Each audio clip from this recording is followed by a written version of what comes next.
Assalamualaikum warahmatullahi wabarakatuh. Salam sejahtera, salam komunikasi, serta selamat beraktivitas untuk teman-teman, saudara-saudara di luar sana.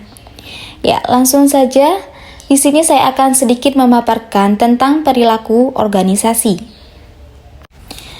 Baik, yang pertama yaitu ada pengertian perilaku organisasi, di mana perilaku sendiri itu memiliki arti segala sesuatu yang menganalisa, baik itu memahami, memprediksi maupun mengelola tingkah laku, adab, sikap, pikiran, perkataan maupun perbuatan yang kita lakukan. Dengan maksud kita itu menganalisa atau memahami, memprediksi tingkah laku atau adab kita itu seperti apa, seperti itu. Dan yang kedua ada organisasi. Nah, organisasi di sini disebutkan merupakan sebuah wadah untuk sekumpulan orang yang bekerja sama secara rasional serta sistematis yang terpimpin atau terkendali untuk mencapai tujuan tertentu dengan memanfaatkan sumber daya yang ada di dalamnya. Maksudnya, organisasi itu diartikan sebagai sebuah wadah untuk sekumpulan orang yang bekerja sama dengan untuk mencapai tujuan tertentu, seperti itu. Nah, sedangkan perilaku organisasi sendiri itu merupakan hubungan antar individu dengan orang lain.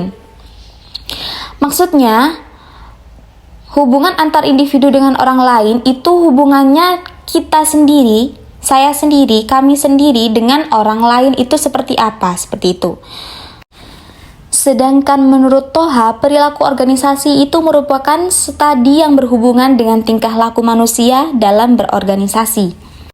Baik, next. Yang selanjutnya yaitu ruang lingkup dan kontribusi perilaku organisasi.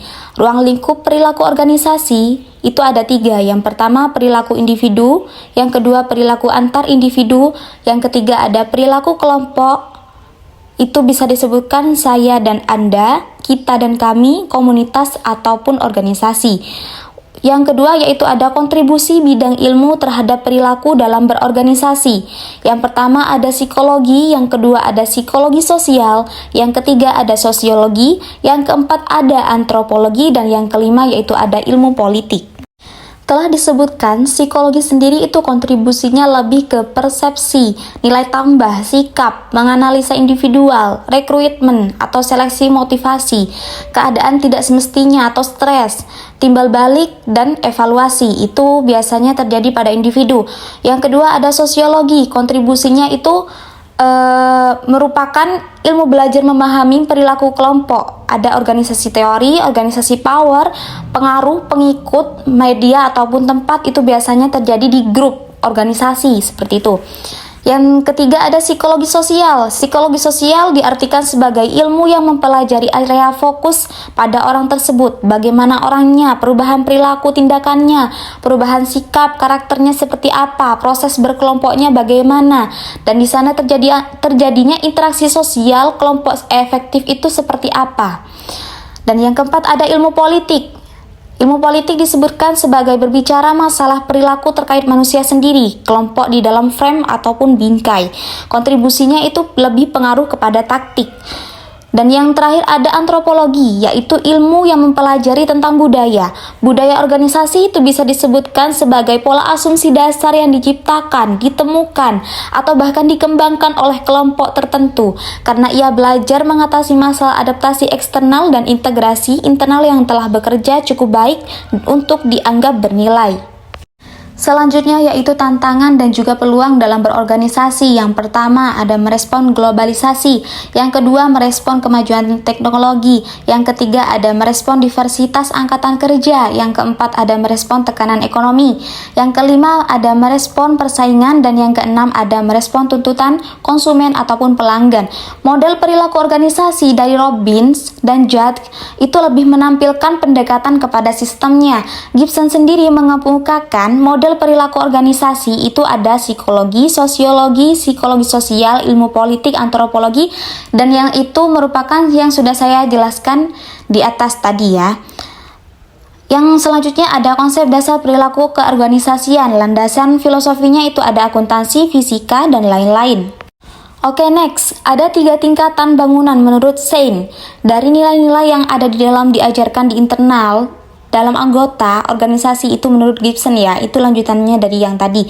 Dan yang bangunan 3 tingkatan menurut Sein di tahun 1991 halaman 14 itu yang pertama ada tingkatan asumsi dasar atau basic assumption, yang kedua ada tingkatan nilai atau value, dan yang ketiga ada tingkatan artifak atau sesuatu yang ditinggalkan. Dan yang terakhir yaitu ada manajemen beserta unsurnya. Manajemen lahir dari revolusi industri yang dipengaruhi oleh 2 tokoh bernama Frederick Tyler, itu lebih ke kinerja, dan Henry Fayol, itu lebih ke SDM, sumber daya manusianya. Unsur-unsur manajemen itu ada 4. Yang pertama ada manusia, man, dan yang kedua ada struktur, yang ketiga ada teknologi, dan yang keempat ada sistem sosial. Dan dengan ketiga unsur tersebut maka akan membentuk suatu sistem sosial atau ruang bergerak seperti itu. Baik, di sini ada sedikit motivasi.